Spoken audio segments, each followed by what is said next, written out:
Деревня Смолина никогда не числилась на важных картах, да и дорожные указатели вспоминали о ней редко. Она словно спряталась в огромной зеленой ладони тайги, укрывшись от ветров и суеты большого мира за вековыми елями и непроходимыми болотами. Первый тревожный звонок прозвенел в конце марта. У окраинного дома, где жил дед Егор, ночью кто-то разворотил хлев. Утром старики, цокая языками, рассматривали выломанные доски, на которых остались клочья грубой бурой шерсти. Козы не было. Лишь кровавый след тянулся к кромке леса, исчезая в рыхлом ноздреватом снегу. «Медведь!» – выдохнул кто-то в толпе, и это слово, тяжелое как камень, повисло в воздухе. Страх вползал в деревню медленно, как холодный туман с болот. Сначала пропала собака у кузнеца, потом еще одна коза у вдовы Марфы. Ночи наполнились непривычным покоем, а липкой тревогой. Лай собак стал истеричным, надрывным. Люди запирали двери на тяжелые засовы, ставни закрывались еще до заката. Прежнее доверие к лесу, который давал грибы, ягоды и дрова, сменилось враждебностью. Лес теперь был источником беды. Для жителей невидимый пока зверь стал символом не просто опасности, а какого-то злого рока. Говорили, что это медведь-шатун, что он попробовал крови и теперь не остановится. Мужики доставали из сейфов ружья, чистили стволы, обсуждая планы облавы. «Убить надо!» – горячился молодой тракторист Петр, размахивая руками на крыльце магазина. «Чего ждать, пока он ребенка утащит? Сегодня коза, завтра человек». Толпа гудела одобрительно. Страх требовал действия, а самое простое действие, продиктованное страхом – это насилие. В центре этих событий, но как бы немного в стороне, стоял Иван Иванович. Ему было за 60. Но годы не согнули его спину, лишь посеребрили бороду, да добавили морщин вокруг глаз. Глаз цвета выцветшего летнего неба, спокойных и всепонимающих. Всю жизнь он проработал пастухом или селезкой. Он знал тайгу не как врага и не как кладовую, а как огромный, сложный организм, в котором у каждого существа свое место и своя правда.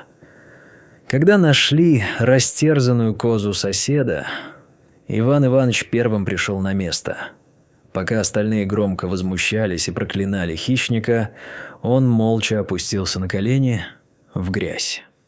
Его грубые пальцы ощупывали следы, читали историю, написанную на земле. Он видел то, что упустили другие. След был неровным, шатающимся. Зверь волочил ноги. Когти были сточены. А самое главное, рядом с большими тяжелыми отпечатками виднелись совсем крошечные, едва заметные ямки. «Он не злой, мужики», – тихо сказал Иван, поднимаясь. «Он голодный. До смерти голодный. И не один он». «Да какая разница?» – рявкнул кто-то. «Враг есть враг». Вечером созвали сельское собрание. В клубе, пропахшем пылью и старой краской, яблоку негде было упасть. Накурено было так, что хоть топор вешай. Председатель пытался навести порядок, но его голос тонул в криках. Люди были на взводе. Бессонные ночи и страх за детей сделали свое дело. Милосердию здесь места не было. Требовали организовать отряд, прочесать лес с собаками и прикончить зверя.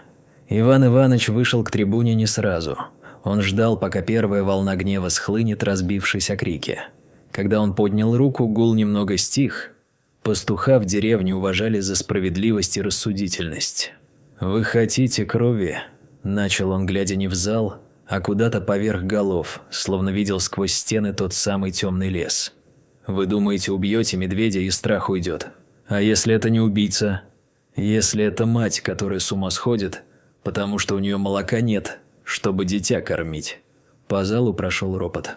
«А нам-то что до ее дитяти?» – выкрикнул Петр. «У нас свои дети есть. Пусть в тайге сидит, раз мать.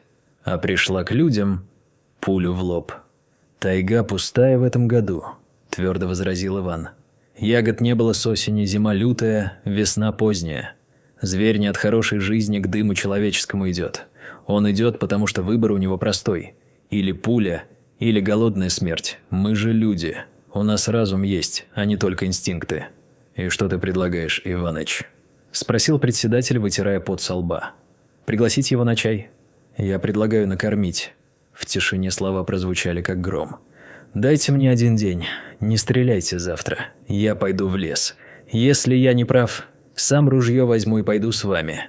Но если прав, грех на душу возьмем страшный. Если убьем». Спорили долго, до хрипоты. Аргументы Ивана казались безумием, блажью старого лесника. Но в его голосе была такая уверенность, такая спокойная сила, что люди дрогнули. Решили дать ему сутки. Но с условием, если медведь снова появится в деревне, стреляют без предупреждения. На рассвете, когда туман еще цеплялся за верхушки елей, Иван Иваныч вышел из дома. Ружья он не взял.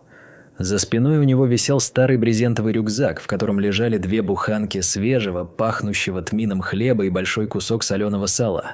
Драгоценность по весеннему времени. В руке он сжимал лишь крепкий посох из орешника.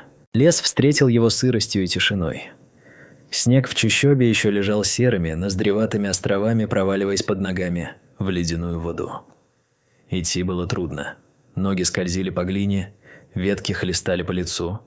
Но Иван шел уверенно, ориентируясь по приметам, понятным только ему. Сломанная ветка, содранная кора, примятый мох.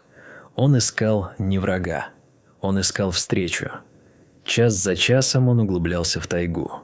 Страха не было, было лишь огромное напряжение всех чувств. Он должен был увидеть зверя первым, понять его настроение раньше, чем тот почует человека. Следы привели его к старому бурелому у подножия каменистой гряды. Место было глухое, мрачное. Корни вывороченных деревьев торчали, как ребра гигантских скелетов. Здесь пахло сырой землей и зверем. Острый мускусный запах ударил в нос. Иван остановился. Сердце гулко ударило в ребра и затихло. В 10 шагах от него под нависающим корнем упавшей ели шевельнулась тень. Она поднялась медленно, тяжело. Медведица. Она была огромной, но даже густая зимняя шерсть не могла скрыть ужасающей худобы. Бока валились, шкура висела клочьями, глаза горели лихорадочным, тоскливым огнем. Она заворчала, звук, похожий на рокот камней в горной реке, и сделала шаг вперед. Иван не шелохнулся, он знал. Бежать нельзя, угрожать нельзя. Сейчас решалось все. Из-за спины медведицы высунулась маленькая мордочка. Медвежонок, совсем крошечный, смешной и нелепый, жался к материнской лапе. Он тихо пискнул, и этот звук словно перерезал натянутую струну напряжения. Медведица встала на дыбы. Это была поза не атаки, а отчаяния. Она защищала последнее, что у нее было. Иван медленно, очень плавно снял рюкзак. Каждое его движение было выверено. Он опустился на одно колено, показывая, что он меньше, что он не претендует на доминирование. «Ну что ты, матушка?» Тихо нараспев проговорил он. Голос его звучал мягко, успокаивающе. «Знаю, тяжко тебе. Знаю, голодно. Не со зла ты, а от беды». Медведица замерла. Она слушала. Человеческий голос, обычно предвещающий выстрел, сейчас звучал иначе. В нем не было металла, не было страха. Иван достал хлеб. Запах свежей выпечки поплыл по лесу, чуждый, но невероятно притягательный. Он разломил буханку, положил куски на старый пень перед собой. Сверху положил белые бруски сала. «Это тебе», — сказал он, глядя зверю не в глаза, что было бы вызовом, а чуть ниже, на мощную грудь. «Ешь. Корми малого. Мы не враги». Он медленно отступил назад, шаг за шагом, не поворачиваясь спиной. Медведица стояла неподвижно, раздувая ноздри. Инстинкт кричал ей об опасности, но голод кричал громче. Она опустилась на 4 лапы. Сделала неуверенный шаг, потом еще один. Когда она добралась до пня и, жадно давясь, начала хватать хлеб, Иван уже стоял за деревьями. Он видел, как она ест, торопливо озираясь, подталкивая носом лучшие куски медвежонку. В этот момент между человеком и зверем возникла невидимая нить. Это был хрупкий, дрожащий, но настоящий мир. Договор, скрепленный не кровью, а хлебом. Возвращение в деревню было триумфальным и тяжелым одновременно. Иван вернулся затемно, уставший до изнеможения.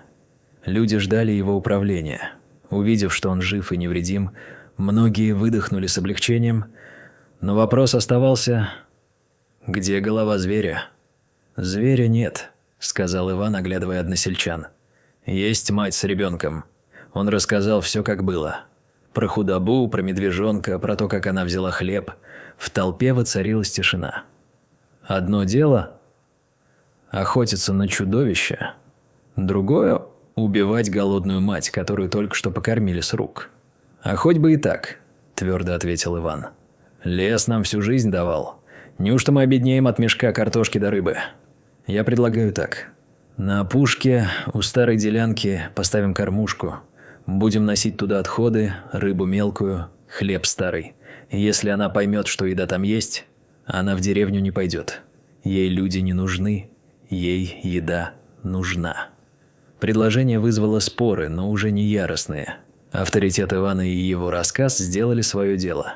С неохотой ворча о дармоедах из лесу, люди согласились. Решили попробовать неделю. На следующий день на опушке, в километре от крайних домов, соорудили грубый настил. Иван первым принес ведро картофельных очистков и старого жира. За ним потянулись и другие. Кто-то нес заплесневелый хлеб, кто-то рыбьи потроха. Даже Петр притащил полмешка мелкой негодной моркови. На третье утро Иван пошел проверить кормушку. Она была пуста. Снег вокруг был истоптан знакомыми следами. Медведица приходила, поела и ушла обратно в чащу. В деревню она не сунулась. Эта новость облетела Смолина быстрее ветра. Напряжение начало спадать. Люди, еще вчера сжимавшие приклады ружей, теперь с каким-то детским любопытством спрашивали Ивана: «Ну как, съела? И морковку мою съела?» Так продолжалось месяц. Каждое утро дежурные относили еду. Нападения на скот прекратились полностью. Собаки перестали выть по ночам. Медведица приняла правила игры. Здесь еда, там, где дома и огни, табу. Со временем страх в Смолино не просто ослаб, он трансформировался в удивительное чувство гордости. Жители соседних деревень, узнав об этом, крутили пальцем у виска, но смолинцы лишь усмехались. Они чувствовали себя причастными к чему-то большему, чем просто выживание. Эта история стала для Смолина не просто байкой, а легендой, передаваемой из уст в уста.